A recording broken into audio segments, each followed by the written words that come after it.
Včasih se rešitev za bivanjski problem ponuja kar na praznem podstrešju domače hiše.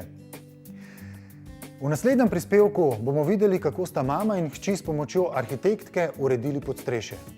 Mansardna stanovanja imajo zaradi poševnega stropa poseben čar, vendar ureditev prostorov v njih prinaša velik izziv, saj je treba pametno izkoristiti vse nižje prostore v poševnih stenah in zanje izbrati primerno notranjo opremo.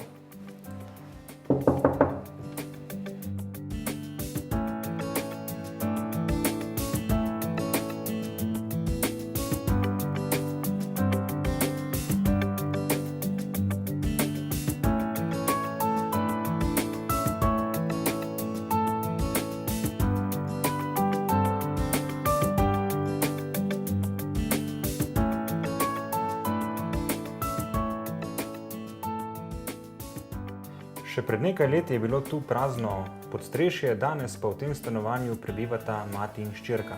Tukaj je bila velika podstreha, ki se je po načrtih predelala v udobno stanovanje za mamico in hči.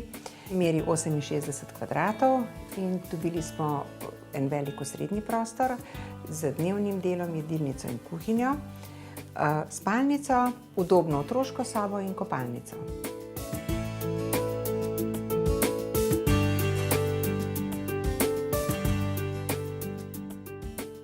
Stene ste morali graditi, so iz opeke ali so mavčne stene? Stene so pa kar iz opeke in sicer so pri gradnji teh sten uporabili opeko, ki je ostala pri gradnji obstoječe hiše.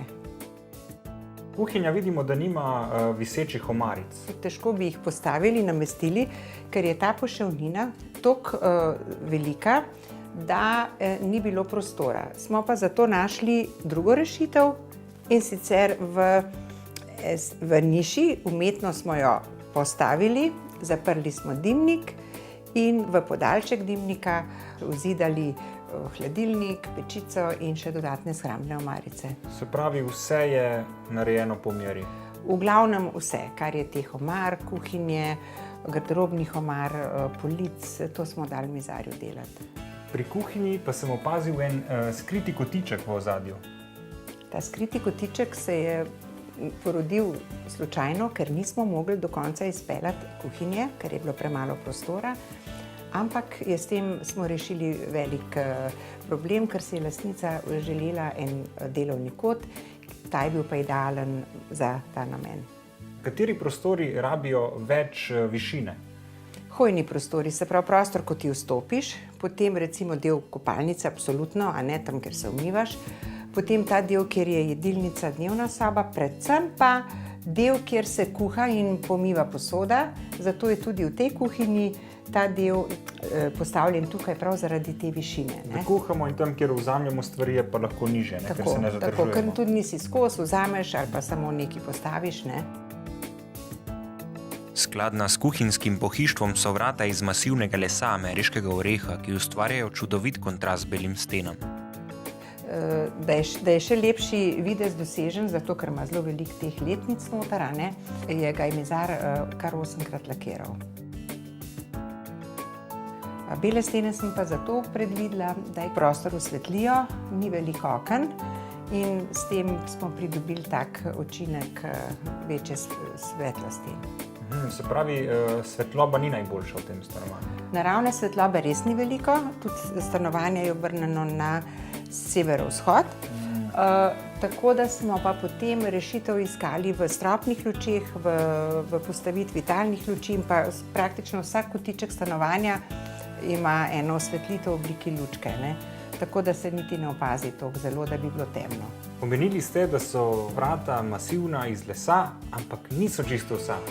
Ena vrata v kopalnico so pa steklena. V kopalnici so steklena vrata in to namenoma smo predvideli steklena, zato ker je kopalnica brez okna in skozi steklena vrata pronica dovolj dnevne svetlobe in tudi pač umetne, da je bolj prijetna in svetla.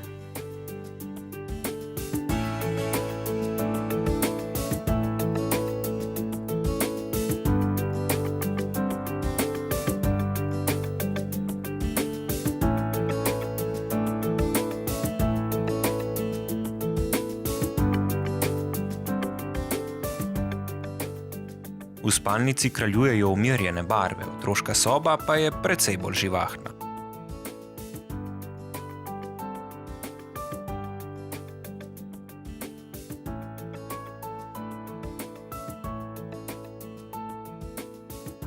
Smo v družbi krave, tigrčka in Kim. Kim, kje si dobila tega tigra?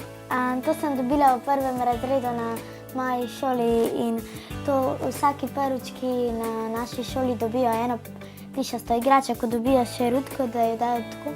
In gor piše osnovna šola Trnava in naš znak. Kaj so pa kje tvoji hobiji? Moj hobi je ustvarjanje pa risanje, likovno. Naredila si pa tudi tole žirafo, tam je pa najbolj všeč. Ja. Kako si jo naredila? Mi smo imeli tako tale časopisen papir, pa smo ga čist oblimali v take oblike. Kako si pa barve nanesla gor, to zlato in črno? Zdaj sem črno dala z sprejom in potem sem dala zlato z čopičem. Da je v stanovanju veliko posluha za umetnost, kažejo slike in zbirka hišk iz Malca. Zanje bo kmalu treba na steno pritrditi novo polico.